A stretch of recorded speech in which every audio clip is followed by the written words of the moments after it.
and welcome to the hot stage via the hot lap. He's finally here. I've spoken about him in some YouTube videos. We have Chris from Rally Info. Chris, how's it going? Yeah, it's going fine. Thank you. Yes. So, I mean, I tell you what. I'm obviously new to rally, unlike your good self, and you have absolutely schooled me. You've told me so much, literally, over the last over the last few weeks. I mean, we pretty much, I think, on the Friday watched. Despite being in different countries, we watched the Friday pretty much together, WhatsApping almost every minute about what's going on that crazy stage in Sweden. Do you remember that? Where was it? Calais went out. I think Tanak went out as well. I mean, that was mental. Yeah, where was it? Oh, Sweden. It was on the Friday. I think it was one of the longer stages, wasn't it? Where it all went horribly wrong. Sorry, I'm not sure right now which rally you mean. I don't hear you so well as well. You don't hear me so well. Okay, wait there. Don't hear me so well. Could be a bit louder. Could be a bit louder. Is that better? Yeah, that's better. Yeah. Okay, cool. I think I've got the microphone. I put the microphone near to me. If you can't hear me so well, honestly, just let me know. Yeah, now it's.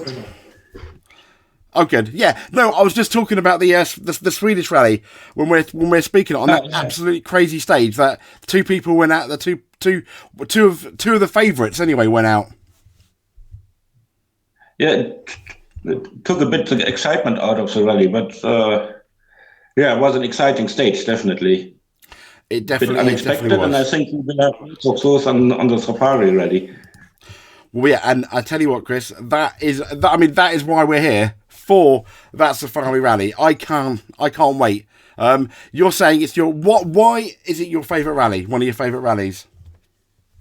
One of my favorite rallies, because I'm actually a big fan of tarmac rallies, but the Safari is absolutely so diverse and pictures you don't see anywhere else. It's just different to anything else. And in the old days, it also used to be a marathon rally with lots of different sceneries and just so much to see. And also the skills required are very different.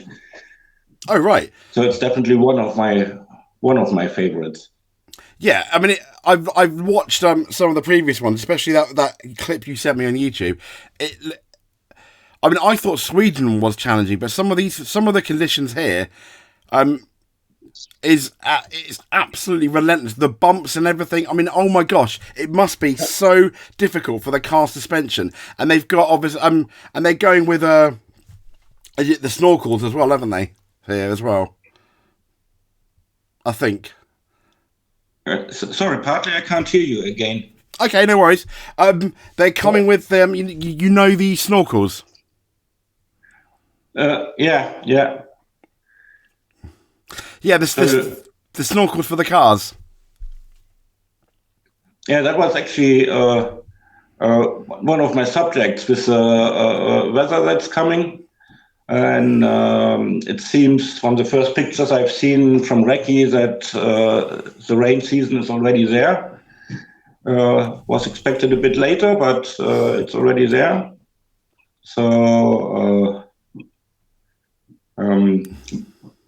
shall I go a bit by the script that I've... Yeah, go for it. I mean, yeah, you sent me so much. There's so much information you've got there about the Safari Rally. It's absolutely fantastic. Yeah, and it's also I'm a rally fan since a little boy, and you mentioned Rally Info before. The site is sadly at the moment offline, but it's being rebuilt, and I'm definitely planning to restart that. As soon as possible, but it's a bit to do. Now to the Safari Rally. It's often said that the rally was started for the Queen's coronation.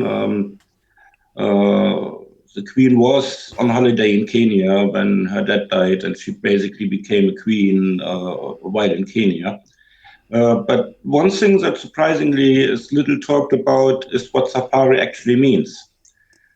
Safari, in the local language, Swahili, means a longer trip, travel, sightseeing tour, something like that. Uh, Nearly towards a holiday, but a holiday has a different word again. So, uh, so you see why safari in itself is already a bit like rally, like a special word for rally. And the first subject I have here is about the weather, which normally is the boring subject, but not this time, not in No. Kenya, because we have what people maybe are not aware about.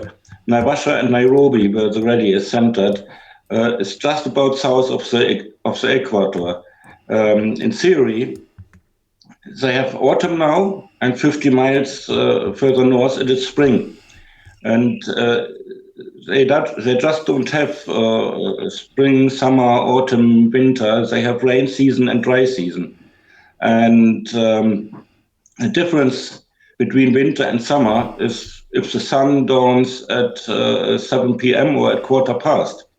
The rain season starts in late March, which is just about now. According to the first pictures, it's already there. Um, uh, and it comes as a famous monsoon over the Indian Ocean. There's obviously no Oh, wow. guarantee of the weather. I'd say it seems to be starting now already. And that gets me, what you already mentioned before, to the first interesting change is in the cars. In last years, teams, especially Toyota, questioned why Rally 2 cars could use bull bars and snorkels, but for Rally 1 cars, this was not allowed. Oh. And I think bull bars are still not allowed, but this year we will see the snorkels. And that I think is great news. It's great for showing how different the rally is. And it's also important because already last year, despite far less rain, we saw Ogier and Evans both drawing the engine. Uh, and uh, and this year we are bound to have way more water and mud. And it's great, the cars look different. Already last year, Toyota had their front grills stabilized with some kind of mesh wire. So the cars look different to any other rally. And I think that is also an important part of rallying. It's when you see model cars, many people like to collect the safari cars because they just look different with the bull bars and the snorkels. Um, Surface, it might be interesting. It's actually not as rough as the brutal gravel. In history, the safari was generally seen as the hardest rally there is, but that is more because of the distance and the diversity. And I remember in the days when Toyota kept winning, it was the Toyota Team Europe back then. Uh, the managers of TTE said that Africa is not as hard as an example Acropolis because Acropolis is much harder on the chassis and the suspension because it is rocks everywhere. And in the Safari Rally, you can have rocks and often in very high speed sections, which is another unique element why pace notes are important. But most of the route is actually soft sand, so it's not that hard on the car. That in turn, however, explains why the event turns so unpredictable when it rains. Uh, there is this famous term, black cotton. It is basically like driving through black glue, not like the typical dust. Um, this is because it is a volcanic region. Mount Kilimanjaro was a huge volcano. Um, it is nearly 600 meters high with ice on the top, 6,000 meters, sorry. Oh, wow. Rift Valley came from volcanic activity. So the surface is not typical sand, but volcanic dust, resulting in that fesh, and when wet, it turns this black cotton or black glue, basically. And Oh, wow. Oh, my gosh. so it's extremely different. And It's also the skills required. Just set that a bit higher if you don't mind. No, it's absolutely perfect, Chris. Yeah, right now I lost this. No. It's all right, no worries. Yeah, so when I look up at the text, so that doesn't look so weird. Fair enough. So the skills required are then very different as well, especially when it's muddy, because if you go too slow, you get stuck, and if you go too fast, it is impossible to keep the car in a straight line. So that's a completely different way of judging the surface. It's not just flat out, but you have to judge how fast you can go, and a bit of bravery as well, not going too slow. No. And maybe this is actually best explained by an example of last year. After 2 days in the dry, last year it was actually dry season, but after 2 days in the dry, the gaps were still, I think, the top 5 cars within 2 minutes, something like that, or 2.5 minutes. But on the last stage of the Saturday, that was SS13, the rain suddenly came. And after what we have seen so far, everybody looked like slowing down to walking speeds. And you have to, it really had the impression, because before we went like 170, 180 kph, and now all of a sudden it looked like walking speeds. And you have to slow right down, but you still don't want to be the slowest. No. So that is the trick to judge rightly. And last year on that famous stage 13, alone in the last corner, the first four cars all spun. And Otanak had a fairly good rally until then. I think he had a couple of problems before, but the times were absolutely there. And he seemed to have a smart stage 13 as well, no major dramas. And he even reported at the stage end no problems. Then we had Takamoto Katsuta. I call him Katsuta now as well, because everybody does. Yeah, I know. It's in Japan grammar. But Takamoto Katsuta was going clearly faster, very, very brave. And he could only roughly point the car towards the track and looking out the side windows a lot, and really saw the difference, and was so exciting. And in doing so, he actually went off twice. And at one point, he even was 30, 40 meters off track and had to navigate back out of the bushes again. And despite these two offs, Katsuta was over a minute faster than trouble-free Tanak in only that one stage. And this shows how different this is to anything we know. And exciting too, I think. Even if speeds are low, you must be quite crazy. And the drivers to master this are often not the usual winners that we have in Europe. Oh my this gosh. has old-term fans wonder who is the most complete driver. And I remember Richard Burns was extremely proud to have his very first WRC win here in Kenya. And then who is a Safari driver? And you see that an example in the late 70s, early 80s, local Sheikh Meta had 4 wins in a row on that event, despite a strong European field being there. So it seems, despite his amazing speed everywhere else, Tanak is not a Safari driver. Maybe he surprises us this year, but definitely a clever Safari driver is something different to the rest of the world, and should be part of who is a world champion, because the world championship is about diversity. Yeah, no, I completely agree. It should. Yeah. Absolutely That's should also be part. why we have tarmac, and it's nice to have the diversity, and the best in the end wins, but the Safari is a completely different story again. No, and, yeah. No, definitely, Chris. Is it the... You know better than I do. Is it the bumpiest rally?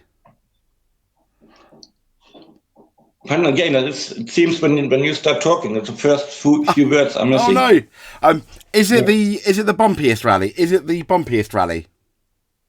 Not really. It's more the sand and the mud. And in the mud, you have the problem. There are ruts, and the cars are either aquaplaning in the mud where the water is standing, or they try to jump out of the ruts. So well, it's not a smooth ride, so to say. No, But definitely not.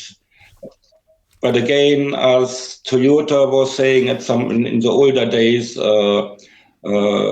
with chassis and suspension, I think bumpier is where the really rough gravel is, or where the rocks are. So, well, I wouldn't say smooth, but it's not the worst for bumpiness. I think it simply is a different challenge. A different And challenge. there's actually one thing. It's actually one thing I remember.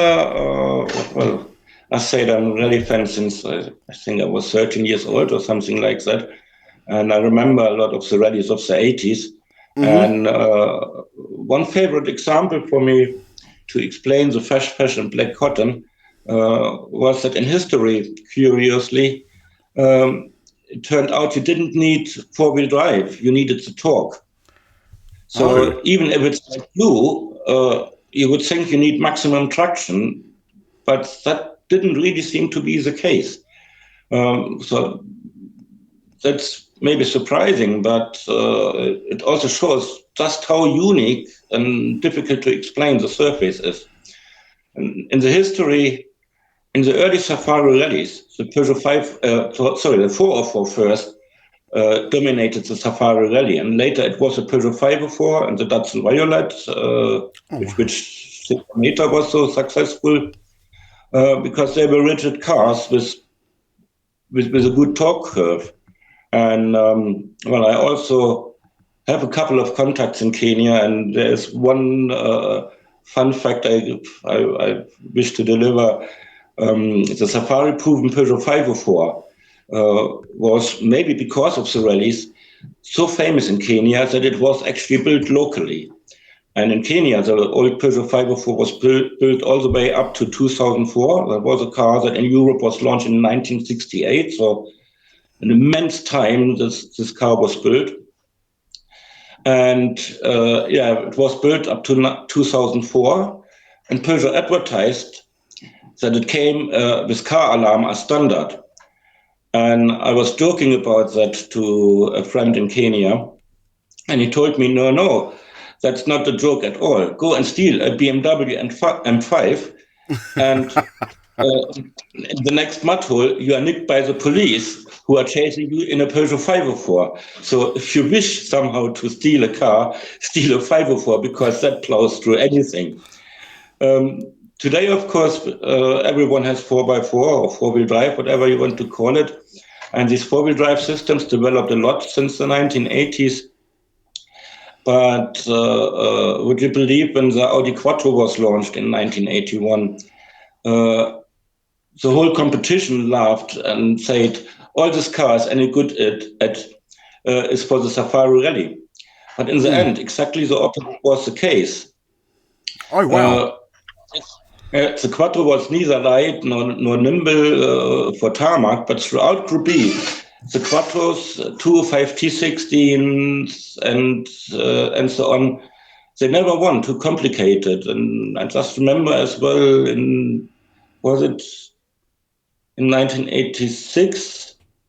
I have to think now before I say something wrong, but Lancia had that famous Lancia Delta S4, and for the Safari they came back to the 037 despite being rear-wheel drive. So throughout Group B, indeed, a four-wheel drive car had never won the Safari. Four-wheel drive even conquered twisty tarmac on Corsica in later Group B days, but never the Safari. And as well, when you see with the Peugeot 504s, Datsun Violets, later the Toyota Celica Turbo, if the same model of cars keep winning the Safari, you can also not say it is just by luck. So they need to have some skills, but the skill didn't include four-wheel drive for some reason. And I think my favorite example to explain that is actually the Safari 1987. 1987 saw actually the first win of a four-wheel drive car on the Safari Rally. It was also the first and only win of the big Audi 200 Quattro, even a 1-2. And you would think that is convincing then, but no, it wasn't.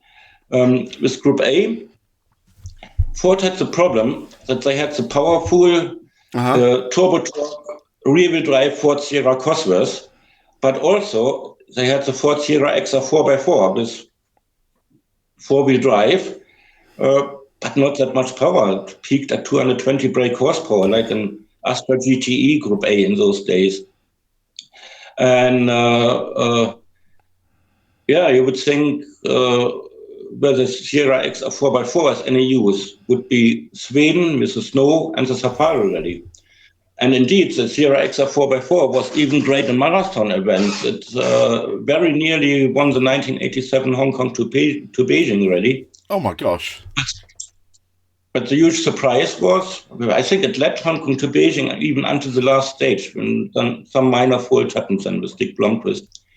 But the huge surprise was that for the Safari, in 1987, Ford actually entered a pair of Sierra Cosworths, which you would think are more racing cars, rather than the XR 4x4. But then it showed they were perfectly right in doing so, because Dick Blomqvist actually led nearly half the distance with the Sierra Cosworth until a minor electrical fault sidelined him. Next then, Björn Woldegaard led in the rear-wheel drive Toyota Supra 3 liter.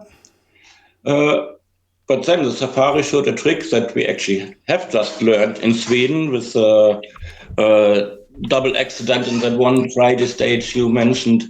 Only this time it wasn't snow, but leading the rally, Woldegaard opens the road in the high ferns of the Taita Hills. And in there, Woldegaard clogged the radiator, as we have seen can happen in snow, but this time it was with the ferns. He clogged the radiator of his Supra with the ferns, and then the head gasket went. And then Audi had this convincing 1-2 in Safari 87, but it indeed only happened after the top rear-wheel drive cars retired. So again, the 4x4 was not the only key to success there. Yeah. Oh, wow. It's a shame, really. But the Safari, I feel, is a rally that would profit most from the new plans to open up the rally schedules. I would actually say the Rift Valley, where this rally is held, is indeed the most diverse and unique area.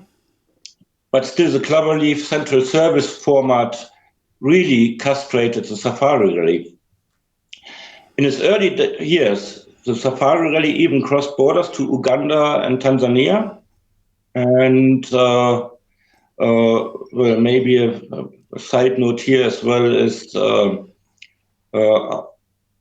how do you say it? It was a dependency of the British Crown, and they all connected by being East Africa. So if you see the plates on the cars, or the national symbol on the cars, which for UK is UK, you have EAK, EAU, and EAT for East Africa, Kenya, East Africa, Uganda, and East Africa, Tanzania. But crossing those borders still maybe is too much nowadays. But with the Central Service, we are pretty much stuck in the Rift Valley. The Rift Valley, or Naivasha, is about 130 kilometers, or maybe 2 hours drive northwest of Nairobi. Which is a joke when you see that in 1970s or 80s Safari was 5,000 kilometers in the area, sometimes more. So I think it would be lovely if in future, with the more open schedule, we could base the rally again in Nairobi, of course, do the Rift Valley, but then add a day in the Masai Maras, which is south of Nairobi. And there you have the Mount Kilimanjaro in full view in the background, which are famous pictures from the past. And then also add a day through the ferns of Taita Hills and maybe the Tsavo National Park, which is southeast of Nairobi. So could have 3 entirely different days. Even the Rift Valley is also so diverse already. So typical safari rally was, of course, visiting the Rift Valley. Then went down through Masai Mara, entered Tanzania to go past the Kilimanjaro on its southern side. Nairobi is obviously north of the Kilimanjaro.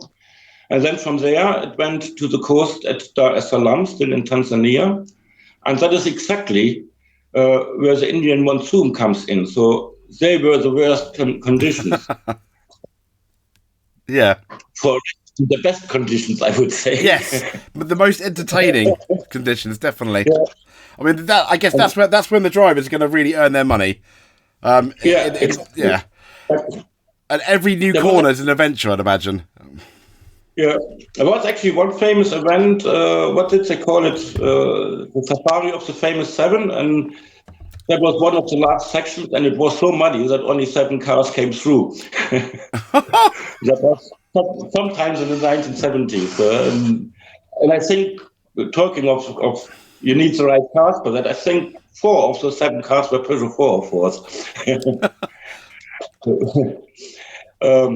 But then we followed the Indian Ocean coast. Yeah.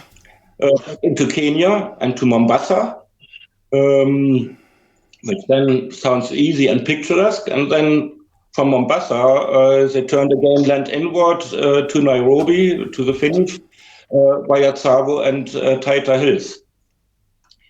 And just to show how different the conditions were everywhere in those other areas again, I do remember a very funny photo from Reinhard Klein, a famous rally photograph, but I don't think for copyrights we can show that here. But I do have this model here. Oh, wow. Show it to the camera. That's awesome. Yeah, it's Lancia 037. Yeah. I'm not sure which year it was, 84, 85, something like that. You have to hold it up near where your head is, Chris. Oh, there you go. Oh. So like that.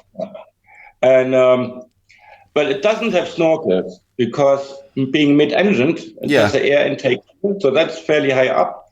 But that's better. That's it. Yeah. Oh, that is a lovely. I mean, talking about the I just watched that Lancia, the Lancia film, Lancia versus Audi, Road to Glory. Was that any good? Because it's not out here in Germany yet. They have to translate it for us. Yeah. You can watch it. I think it's available on Amazon because that's where we rented it. But it's okay. It's not as good as I thought. There's a lot of backstory, and I really thought there'll be more rally action in there, and it kind of wasn't. Yeah. And obviously it talks about the crash. I forgot of the driver of one of the Lancia drivers, which was really bad. He went into a coma in the film anyway. Betega. Yeah, that's one. Yeah, that's it. Oh, you got such a good memory. Yeah, that was the one. Yeah, I thought it was okay. I think I enjoyed it because it was rally, but I imagine when you watch it because you're like an encyclopedia. You're going to pick the film apart. Imagine you're going to pick all the wrong things apart. Being a movie, probably they want to have the show and I think when you've seen it as it happened, yes, the Lancia team boss was very, very clever with all sorts of funny tricks, and it would take ages to explain this. It could be a YouTube video on its own. We can certainly do that. I mean, the one trick they definitely showed in the movie was, I think, on one of the stages it was snowing. And they salted the whole stage the day before. He consulted, obviously, the local council about the dangerous roads, which was really happened. That really happened. And music. Then they did mid-stage tire changes and brake pad changes. Yeah. There was a stage on Corsica, which I think, being very twisty, I think it was 80-odd kilometers, and only one driver ever managed to finish that stage in less than an hour, and everybody had to household the tires and the brake pads, and then everybody was surprised. Lancia went storming into that stage, going absolutely flat out, and they must be crazy. Tires and the brake pads can't last. And in the middle of the stage, they did some kind of a pit stop. Yeah. And they calculated, well, it probably takes 2 minutes to change the tires and the brake pads. And going flat out from the start, we can make up those 2 minutes. And they did. They actually made up more than that. Oh my god, that is amazing. I mean that is absolutely brilliant. Of the obviously I know the main days are Friday, Saturday, and then they've got that what you and I get frustrated at, that half day Sunday, which is really annoying. Yeah. What day out of the Friday? What day do you think is going to be the most challenging when you look to the weather? The Friday or Saturday? And in terms of the stages they do, I think both equally challenging. I think both equal. Okay. And unlike Sweden, where when we had that, obviously the weather was really bad. Whoever went first had a major disadvantage at one point in Sweden. In terms of the running order, how much do you think that's going to affect who has an advantage and who doesn't in Kenya? I think on the mud it's usually easier to be first on the road because the ruts get deeper and deeper. Mm-hmm. But I remember in the past there was something the drivers did not want to go first on the road. They prefer to be like third or fourth on the road, which is a bit trickier in the mud. But then you could see the lines the previous cars were taking through the water birds. And so, well, you could judge then if you didn't get stuck, that line is all right. Yeah, no, definitely. Yeah, I guess you're right there. Did you want to get into the drivers yet, or? No, I wanted to show you something with that Lancia still. Okay. Oh, cool. Yeah.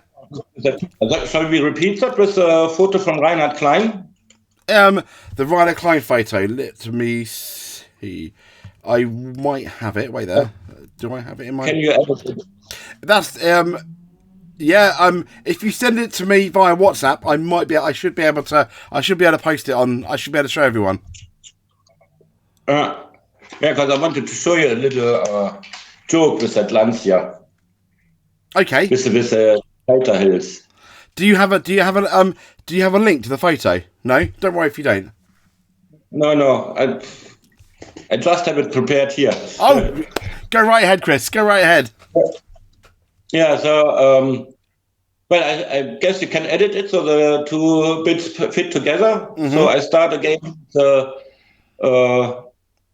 Well, I say it with Kilimanjaro in the background, and then Indian Ocean coast. And then from there, they land inward again, Nairobi via Savo and tighter hills. So from here, well, and just to show how different the conditions were everywhere, I remember a funny photo from Reinhard Klein, the famous WRC photograph, but for copyright reasons, we can't show it here. I didn't find it online either. But I have this model car, and you see the Lancia 037 was small, mid-engined, and because of the mid-engine, it didn't have the snorkels. Air intakes were quite high up, so it didn't need that. But it had the bull pass. Uh-huh. And also you can see it has the spare wheel roof mounted, because they took two spare wheels, and for the second spare wheel, there was no room in the car. And well, the ferns in the tighter hills, they were as high as the car. So hence why it can clog radiators. So for a start, you can imagine what that does to the driver visibility. And when you watched it from the side of the track, all you saw was a spare wheel racing through the fields. Just another amazing picture that only Safari can deliver. And I prepared it a bit like that. You can see the graph. Yeah. All you saw was that from the side. Absolutely hysterical. And well, I nicked that from my son, and because I have to say here in this house, we replaced all plants by model cars. Oh wow! Yeah, so that is one that the Safari delivers. But as we are restricted to the Rift Valley this year, because of non-rally central service rules, we are just restricted to the Rift Valley. But here it is interesting that the Rift Valley was formed by tectonic plates drifting apart because of volcanic action. And sometimes you see that opposite cliff faces are matching. Uh-huh. And imagine in some parts, the Rift Valley is even as much as 400 meters below sea level. Oh, wow. That is sadly not in Kenya. It's further north in Ethiopia. So in Kenya, we are still quite high up, but still, I think the difference between Naivasha and Lake Elementaita is something like 500 meters, which Lake Elementaita is below Naivasha. And because of that scenery with the tectonic plates and volcanic dust, it's also nearly spooky even. And the lakes in there are mostly green or brown, and as they all contain their own mix of salt and natron and algae. And because of that, some lakes have their very own flora and fauna. Oh, wow. Absolutely unique to them. The next lake 10 miles away is again completely different, with completely different fauna again and colors. And one big exception that surely we will see in the coverage is Lake Naivasha, Uh-huh. which has the biggest population of flamingos in the entire world. Really? Yeah, you wouldn't expect that from Africa, but No. Indeed, the Lake Naivasha contains a unique type of red algae. And I understand for humans these are poisonous, but for flamingos they are a delicacy. And eating these algae is what actually makes the flamingos pink. They are originally white. Oh. And then as a final thing I noted here. Final thing I noted here, then we can come to the drivers also and road order. Talking of animals, you would actually wonder in the modern days if they are not disturbed by the rally. And apparently not. Lions are mostly there sunbathing and not bothered at all, except when they are hungry, in which case they want to eat the crew. But I only know one such incident. I think Rauno Alton and Longitude in the Opel Ascona in the early 1980s, where they had a problem with the car, and it would have been an easy fix. But they had to stay inside the car because the lions were already gathering for dinner. So they were well advised to rather stay in the car and lose the half an hour or whatever they lost then until help arrived. And just the other day, I heard an interview with Adrian Formeau, also preparing for the safari. He did the safari, I think, 2 years ago. And he said, which I thought was well funny, that one of his deepest impressions of the safari was how smart the monkeys are, because the monkeys were coming together in groups and lining the stage and actually watched the rally. Oh my gosh, that's crazy. No way. Yeah. And then I also have seen in older footage, but several times I've seen in the past that giraffes try to race the rally cars. They run alongside them, chasing the rally cars, and again, absolutely stunning and entertaining. And you wouldn't see that in Welsh forests, I guess. No. Well, that's what I've noted so far. Sure. Let's go in. Yeah, I mean, I guess let's do the drivers. So the first one, I mean, I've not got the running order in front of me actually. Annoyed. Do you happen to have it in front of you? Not that it matters that much. I can try and find it. I do have the running order. I just have to check it up, but I do have it. Oh, nice. Because I can only have so much of my screen before I start getting confused. I'm googling it now. Uh-huh. The itinerary. Neubel. Pardon? Because it's the championship. Is he starting? Yeah, he will start first. Thierry Neuville. Okay. I mean, do you think is this guy still favourite for the championship? Yeah. Is he? If you're a betting man, I know we're both Evans fans. I think. I mean, Yeah. I actually would bet on one of the Toyota drivers. yeah. Uh, Okay. So what car out of the three big ones, obviously Ford, Toyota, you know, the Ford Puma, the Toyota Yaris, and obviously the Hyundai i20. What car do you think will be best in Kenya this year? I think, well, it's difficult to say. For a start, Safari is unpredictable anyway. Then the cars with the modern Formula with the subframe, they are very similar.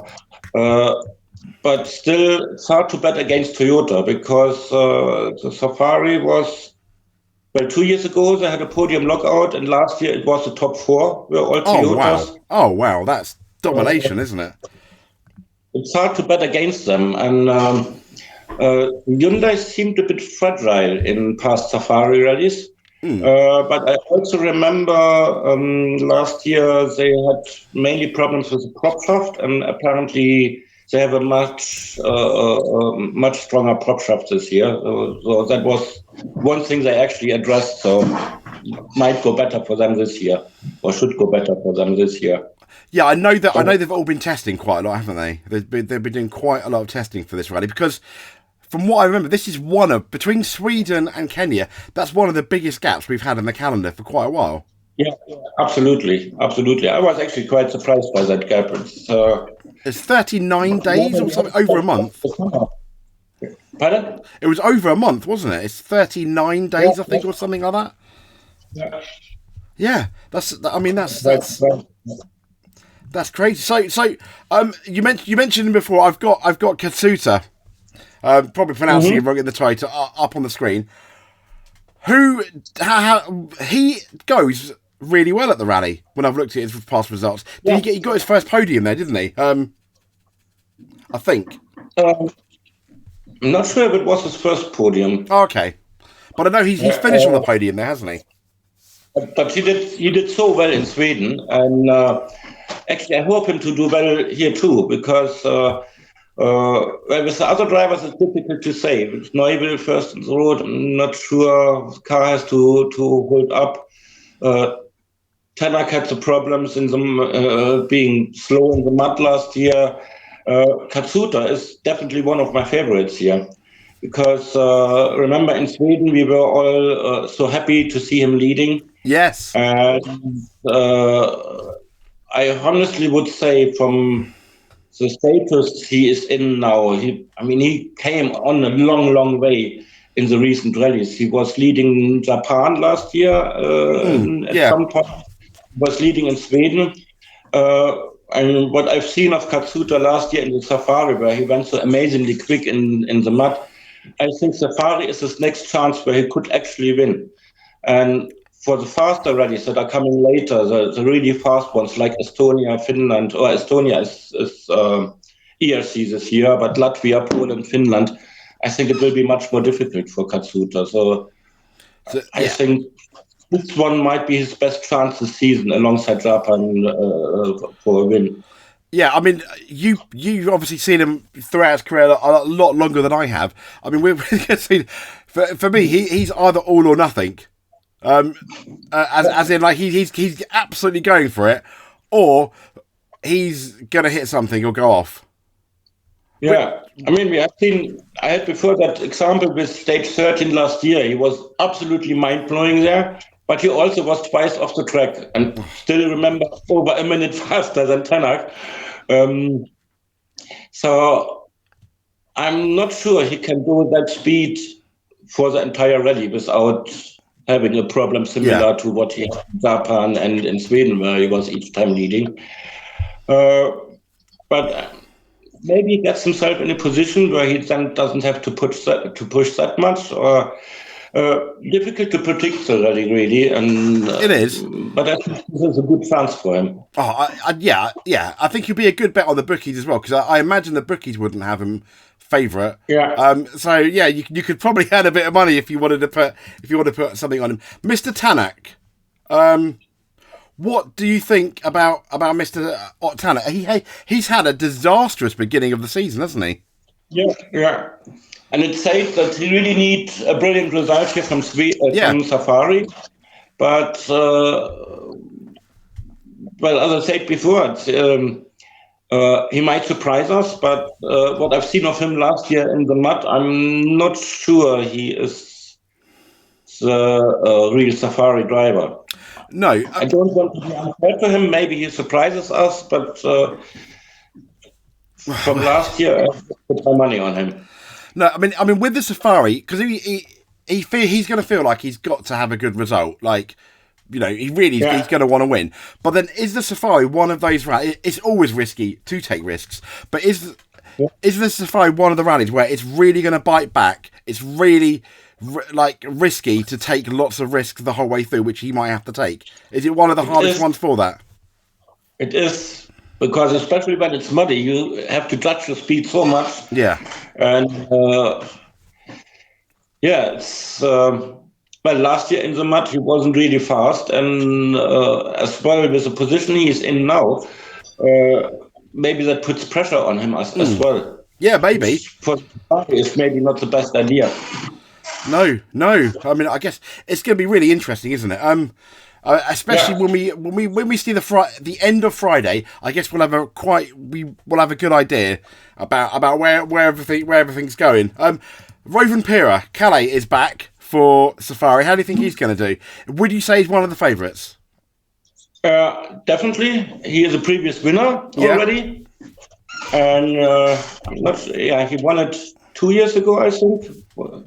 Yeah. Was it? I have to check. Was it Auger last year? Before I take some. Before I think it was Auger last year. I think I'm not 100% sure. I've got a funny feeling. I'll say something wrong. That's right. The comment section. The comment section may well correct us, but yeah. I did it out. So it was Auger last year, and it was Kalle 2 years ago, and Kalle was second last year. So Kalle is definitely one of the favorites, and bit of trivia as well. Always. Kalle's dad, Harry Rovanperä, is maybe not so well known what he did in the past. We heard he won Swedish Rally in 2001 in the Peugeot 206, but one event that got Harry Rovanperä into a Berg's car was actually the Safari Rally 1998. And that again fits to a lot of things that I said before, because in 1998, Harry Rovanperä was in the Seat Ibiza Formula 2 car, front-wheel drive only, and he finished fifth overall. And I think, again, shows that 4x4 is not the ultimate for the Safari. I do believe that was the best result of a Formula 2 car on a loose surface event. Oh, what that's wow! Yeah. Oh wow! I see. Not even I knew that. Now, I'm going to get this pronunciation wrong. He's in the this guy's in the Ford M Sport. Is it Jourdain? I can never get his last. Safaridis. That's the one. Yeah. Ford. When you look at the Ford M Sport, is it mean to say they're always going to seemingly be at a disadvantage compared to Toyota and Hyundai at most rallies, or not? Is that because they're seen by a lot of people as possibly the lesser of the three teams at the moment? Is that wrong? No, you could say that. Don't want to say anything wrong. The cars are always fantastic when they're newly developed, but over the time when others are catching up, M Sport always seems to be a bit struggling for money. See the lack of a top driver this year. But again, Safaridis is actually a pay driver, and it is actually his own car. He owns the only Ford Puma Rally 1 car that has ever been sold. Oh, which is again one of the problems for M Sport, because normally previously in World Rally Cars, they financed their program with selling these cars, and from the Rally 1 cars they only sold one, and I think Federides is also serviced by M Sport here. But with him, you have to say he is purely there for fun. So I don't expect him anywhere near the top 5 or 6 unless we have many retirements. okay. I mean, it's okay. He does it for fun. It's great. He spends his money that way. Yeah, it's great. Could we though? I mean, talking about obviously if he's going to finish sort of towards the bottom of the the Rally 1 vehicles, could you see a Rally 2 car like Solberg, like we did in Sweden, beat any of the Rally 1s, or not at all? Is that not going to happen? Especially when it's muddy, I could see that happen. Yeah, because we saw it happen in the snow, didn't we? But that was more like timing, more than anything else. But you're saying it's not completely impossible then to see that? Yeah, not completely impossible. That's going to get interesting, isn't it? Also in the Ford, we've got Mr. Monster. How do you think he's going to go? Actually, I do believe this could be a great rally for M Sport. Full stop. Yeah. Mr. Munster, Grégoire Munster, or Münster, I think they call it in Belgium. Grégoire Munster did his first safari last year, and he surprised us a bit, I must say, because I think he retired in the end, but he was leading the Rally 2 class for some time. Oh, wow. So that was a brilliant start for him, a brilliant first safari for him, and surely he has learned from that also, so it can only get better. And also with Formaux, he was, I think, 4th at the safari 2 years ago. Yeah, Formaux. Podium finish in Sweden, of course, but yeah. Yeah, and I think he has improved a lot as well. It's a podium finish for him. I didn't expect that in Sweden. No, no one did, I think. Yeah. And he missed out on the safari last year, sadly. But his first safari, I do believe he was 4th. And as well, I think we wanted to talk about the starting order a bit later, but he's 3rd on the road this time, which might be the sweet spot. It could be, couldn't it? Yeah. It could be, couldn't it? So I think we got two of the big drivers left. We've got the winner of Sweden, Mr. Lappi. How do you think he's going to... Could he win again? Or... I doubt it, I must say. I was wondering how you gonna put that. I saw the pause and I thought, oh, what's he going to say? What's Chris going to say? But yeah. It's difficult to judge the drivers. I don't want to say anything negative about him. No, I know. I must say from the way he is as a character, I do like Lappi a lot. And Sweden, fantastic event for him. But I must say I was a bit surprised they picked him for Safari at Hyundai because they swapped their 3rd car. A bit surprised there because, I think Lappi did all right last year on the Safari, but he didn't get much mileage under his belt. It was his first Safari, and he had several problems with it. Hyundai retired with a broken prop shaft, so he didn't get much miles under his belt on that event. Oh, so he might be a bit at a disadvantage from his experience there. Last but not least, the big drivers, Elvin Evans. Podium finisher, at least, do you think? I would think so. Will he be leading the championship at the end of come Sunday afternoon? I hope it for him. I think he has a good chance here. And it's historically, Elvin Evans does well in the rain. If it's gravel or tarmac, he usually does very well in the rain. But then here we are talking mud with knee-deep water at times. So it's a bit different. But he did the safari 3 times now, and I think he retired only once. I think it could be an event for him.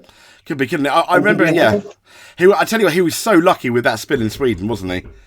He did that beautiful, beautiful pirouette. very bad panic, like, and then just carried on. So yeah, I mean that's.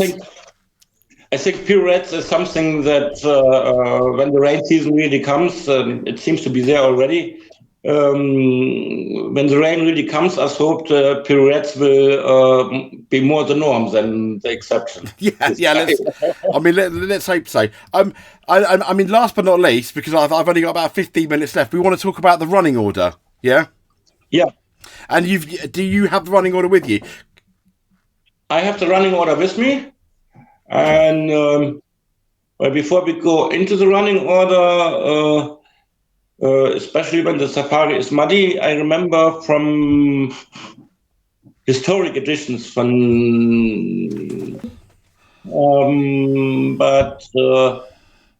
first of all, it might be interesting where you want to be in the running order, because well, gravel, you always want to be asked for back for others to clean the road, and on asphalt, you want to be at the front because the road rather gets dirtier in most cases. Traditionally, or often it is that in the mud, you are better off at the front. In the mud, so in the mud, you're better off at the front. Yeah, because with every car, the ruts get deeper and it gets more difficult then to plow through the ruts. But the Safari also has its speciality. I've seen in the past that, especially the local drivers, they did not want to run at the front. And would be soft spot probably third or fourth on the road. Uh-huh. So the mud is not too deep yet, and the water not too deep yet. But in the past, it was often that the drivers did not want to go first on the road to have to watch the lines the other drivers are going. If there is a deep water hole and there is a line going in there and no stuck car is seen there, then that line is right. Okay. Yeah, of course. That is also something that is very difficult to judge there. If you have water holes, you don't know. You go carefully to the right, go carefully to the left, or go flat out through the middle. You don't know what it looks like under the water level. No, it might be like completely harmless in the middle and the right hand side, and then you have a meter deep hole on the left. Oh, so it's a bit of a gamble, isn't it? Yeah, seen like that, it's quite a gamble, or well, depending how good the recce was. But I do remember that from the past, that the drivers prefer to always have 2 or 3 cars in front of them to have an additional confirmation. Okay, he went through there, didn't get stuck. I can do that. Yeah, I can use that line. Yeah, I can do that. Is, as you know, pace notes always very important. Are they more important in Safari, do you think? I think they are important everywhere. Mm-hmm. But in Safari, they might have quite a different importance. It's, for a start, the water holes, where to go through, left, right, center. As well, how deep the water holes could be. But we had another example, which probably has more role when it's more dry. But I said before, the Safari surface is mostly quite soft, but there are areas where there can be rocks, and also we have many straights in the Safari Rally. So you could come from soft surface, reaching rocks at 180 kilometers per hour. So you need to know where these places are to save the car before you can see them. Yeah. So I think when usually you have the pace notes to know what's going behind a crest or behind a jump, or if a corner tightens or opens, here you need to know where the mud is and where the rocks are. So it's as important as everywhere else, but still a different skill. Yeah. No, I mean, definitely. I mean, the amount when I play the game, that's one of the rallies where quite often I'll get don't cut because if you do, it's going to be rally over. So unless you Colin McRae and you want to roll the dice, because he liked doing that a lot, didn't he? Yeah, it's not going to be a good look at all. So yeah. Um, Colin McRae is in doubt flat out, but he won the Safari twice. He did, didn't he? He did. I know. When I was reading that, when I did that, I was really shocked that he won it twice. Bearing in mind the amount of risks he likes to take, and some of his onboards are absolutely mental. Yeah. But as well, that kind of fits to the pace notes. And I said, well, Richard won it too, and Richard Burns had his first WRC win in the Safari Rally, and was super proud of it. And Richard had the ability to look after the car. Yeah. And well, he wasn't the flat-out character as Colin McRae was. I remember in the old days they were always compared in the British media. He wasn't as much flat-out as Colin McRae was, but Richard had the ability to look after his car and then pick out a certain stage and decide, there I go for it, and then go fastest and make up the time. And that is kind of what you need in the Safari too. And so no surprise his first WRC win actually came there, because you can't go from start to finish all flat out. No, it's a marathon, not a sprint. Yeah. Maybe it's more possible now with the space frame cars, but you can't go from start to finish flat out. You will eventually get stuck or break the car or send it off the road when you go too fast through the mud. So you have to know, well, that is very muddy now, so I rather go careful, save the car, don't go off the road, and then the next stage, there is a combination that I like a lot, it's a bit drier, I go for it there. Yeah, okay. And for it again.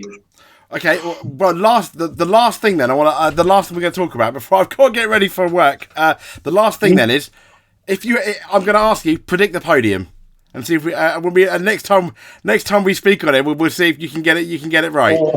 Predict the podium. It's really. I know. But, hey, even if you get one person on the podium, that would be amazing, because I know how unpredictable this rally is. You took the most difficult rally from me there. I know. I would say since Toyota has a history of taking the podium, I go for all Toyotas. An all Toyota podium. Maybe has me on the safe side then. But I try to be a bit wild in another aspect. Okay. Because we had the Safari Rally 3 times now, and Ogier won it twice. Perry won it the year before last and was second last year. I think it's time for a different driver. Oh, who are you going for? Yeah, I'm still not sure. Should I go for Evans or Katsuta?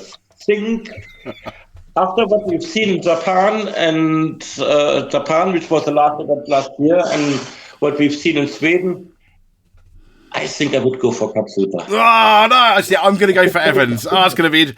I think this is me just throwing it out there, Chris. I think there's a very good chance Katsuta will be leading the rally, maybe come Friday or at some point on Saturday.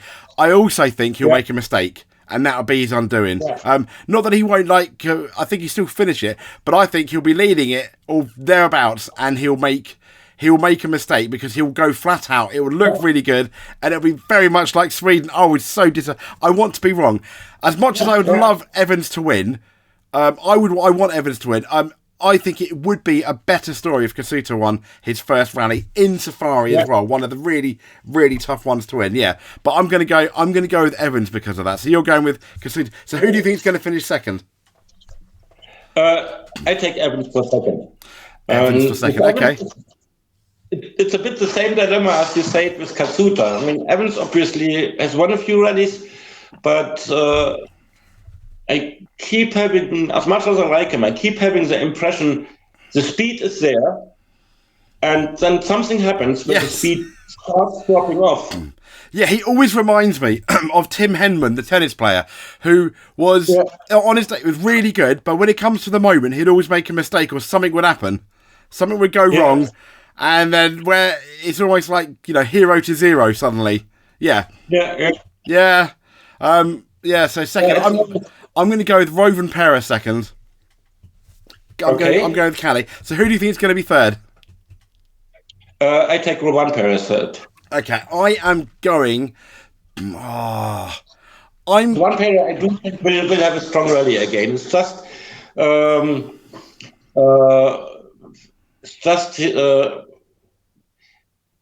I'll say it. He won it 2 years ago. He was second last year. It's difficult to bet against him. He definitely has what it takes to win there. I just want to see one of the other two Toyota drivers win it this year. I would like Toyota rather than yeah. I mean, Toyota need a victory now, don't they? They haven't won. They haven't won this year so far. So if an all Toyota podium, an all Toyota podium would be amazing for them. They would be very, very happy with that, I imagine. Mind you that it's slightly off subject, but with that new point system, Hyundai won both rallies so far this year. Yeah. And Hyundai and Toyota are equal on points. Yeah. What the hell is that about? It's just ridiculous. I know. I would say, obviously, for the sake of the championship, I want to have them as close together as possible. But I would also say Hyundai won the first 2 rounds, so I would like to see Toyota take the first win of the season. Yeah, I think, yes, me too. I think a lot of people would. Yeah, and put the pressure back on Toyota. I think third is going to be. I'm going to go out on a limb and say Tanak, only because I think he needs only because I feel he does need a podium to restart that champ. I think if he finishes off the podium and towards the back, it's not over, obviously, because we've still got a few rounds, quite a few to go, obviously. But I think it's looking to the point where when you're really far behind, you have to take more and more risks, don't you? When you're that far behind, he's going to have to do that more and more. And that's never good because, yeah. Exactly, that's never good. He goes in there with pressure, and he wasn't that convincing when the mud arrived last year. No, he was fast on the dry stages, and he did actually win the power stage on the Safari last year. I'm quite sure on that. So he does have the speed, but when the mud came, he didn't seem very convincing. And this year we are bound to have a lot of mud. Yeah. Yeah, no, I remember you saying. So, last question though, because obviously now people like Callie have, part-timers. I've always thought now Rovan Perez part-time, when he goes into a rally, unlike, for example, Evans, Tanak, Terry Neville, the pressure isn't on Callie as much because he's not going for a championship anymore, where it is, for example, on Evans. So you've always got, I think psychologically, when you go into a rally like this, it's kind of like, well, if I end up crashing out, it's not the end of the world because I'm part time. Where people like Evans, Tanak, Kasuta, they can't afford that, can they? Yeah, I absolutely agree with you there. Yeah. So, anything else you want to say before we finish? Might give you the running order now as well. Yeah, quickly, just go down. Maybe you can fit it in somewhere in the middle. So first, we said before that on the mud you want to be first on the road, but the Safari has a tradition that many drivers prefer to be third or fourth on the road, so they can see the lines other cars take to go through the mud holes. So as to reaffirm that is the right way to go. So first on the road is Thierry Neubel because he leads the championship. He had problems with Hyundai in past editions in the Safari, but Hyundai has worked on the car a lot. So maybe it's better for him this year, but being first on the road might not be the easiest. Second is Evans. Okay. Third is Adrian Fourmont. And fourth is Otanak. So I said third, fourth might be the sweet spot here. Fifth is Takamoto Katsuta. Sixth on the road, Caloro Vanpere. And seventh, Daniel Sordo. And eighth, Jordan Cederidis. And that is the Rally 1 cars already done. So only 8 Rally 1 cars. But That's so sad, isn't it? It for the fun anyway. Yeah. It might be interesting following Safari in Rally 2. We have Oliver Solberg, who was also amazing in Rally 2 last year here. Gus Greensmith debuts for this year's WRC2, so does Kajetan Kajetanowicz. And I think Kajetanowicz did every safari so far with the Rally 2. Martin Prokop sadly is missing. He loves the safari, but I think he got his big goal of eventually finishing it last year. And they are the main drivers. Daniel Twist is, I think, the nephew of a former safari expert. What was his name? And Carl Tundu as the first Kenyan driver, who actually is a former safari winner. When it was not a part of the WRC, I must say. But he is Carl Tundu is a multiple safari winner and a multiple Kenyan champion. And yes, that is the top cruise. Oh, that's going to be interesting then. Okay.